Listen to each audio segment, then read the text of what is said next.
Bonjour, aujourd'hui nous allons parler de l'alimentation des bovins laitiers. Pour vivre, l'animal a des besoins d'entretien. Pour grandir, l'animal a des besoins de croissance. Pour donner un veau ou une velle, l'animal a des besoins de gestation. Pour produire du lait, l'animal a des besoins de production. Alors dites-moi, toi en tant qu'éleveur, si tu ne connais pas ces différents types de besoins, peux-tu réussir ton élevage? Je crois que non. Alors bonjour et bienvenue dans une nouvelle vidéo. Aujourd'hui, comme je l'ai dit, nous allons parler de l'alimentation des bovins laitiers.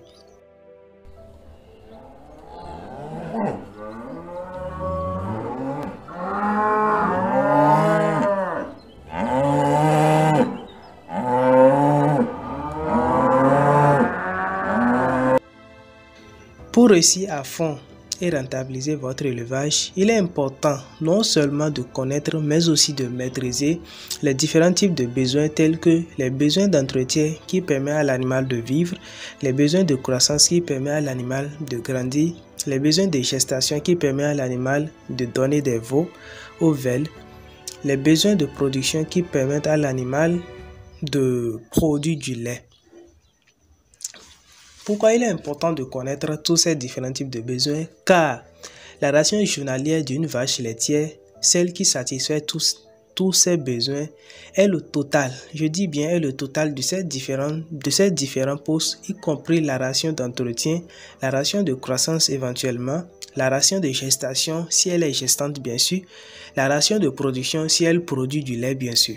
De toute façon, une vache ne peut pas rester sans être gestante, en production ou faire les deux en même temps, d'où la rentabilité des vaches laitières en production ou bien en élevage. Par ailleurs, il est à remarquer que les besoins des laitières de petite taille sont légèrement plus élevés que pour les races plus lourdes. Voici quelques tableaux sur les besoins de vaches laitières. Comme vous voyez dans le tableau, pour une vache de 300 kg de poids vif, il lui faut 2,4 unités fourragères comme énergie d'entretien, 225 g de protéines d'entretien et concernant les minéraux d'entretien, on a 15 g de NaCl, 15 g de calcium et 9 g de phosphore.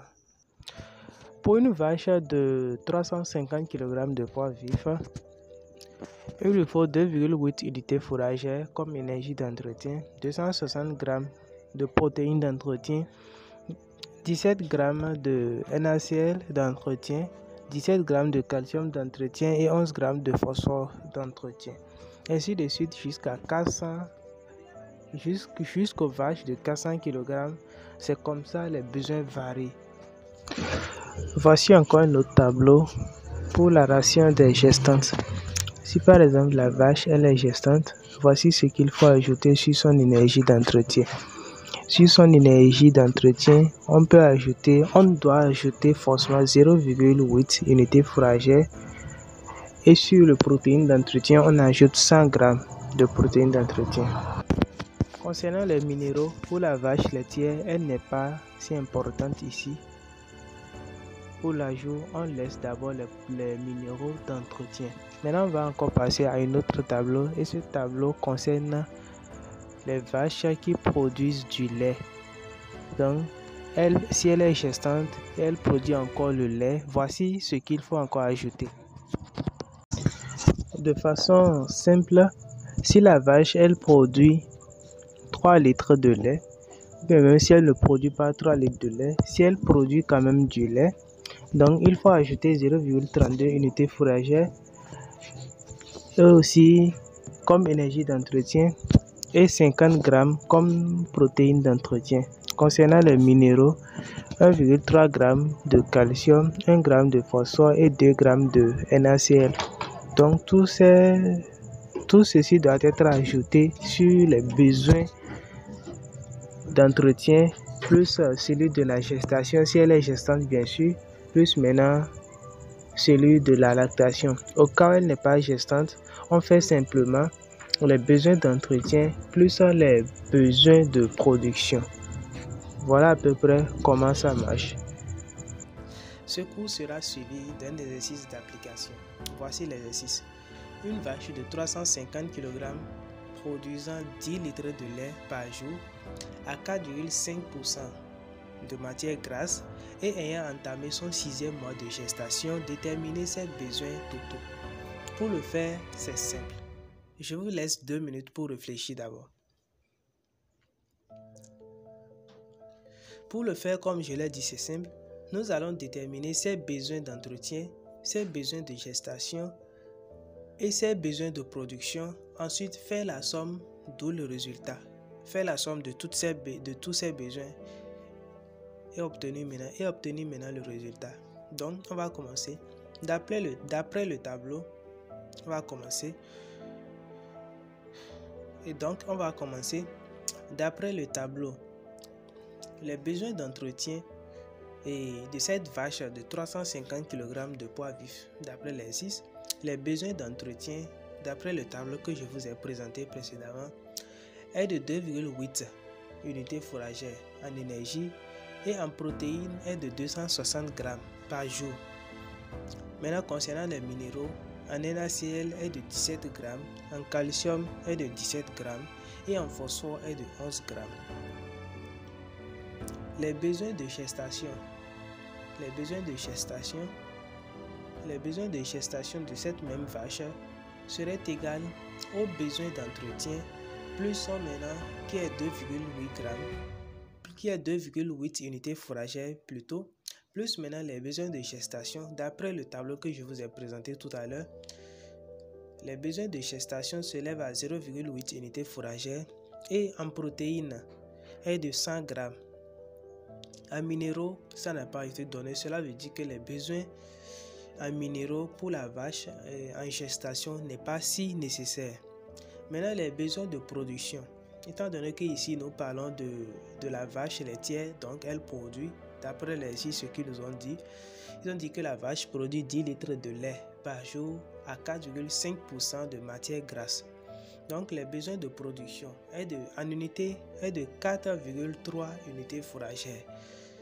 Donc, à part les besoins en énergie pour l'entretien et de gestation, on va maintenant ajouter les besoins en énergie de production qui est de 4,3 unités fourragères et en protéines 650 g. Donc, au besoin d'entretien de gestation sera ajouté le besoin de production qui est de 650 g. Maintenant, en minéraux, voici les besoins. En NaCl est de 20 g, en calcium 13 g et en phosphore 10 g. Maintenant, concernant le résultat total qu'on va obtenir, voilà le résultat. Concernant les besoins en énergie, les besoins en énergie totaux, voilà ce qu'on va obtenir.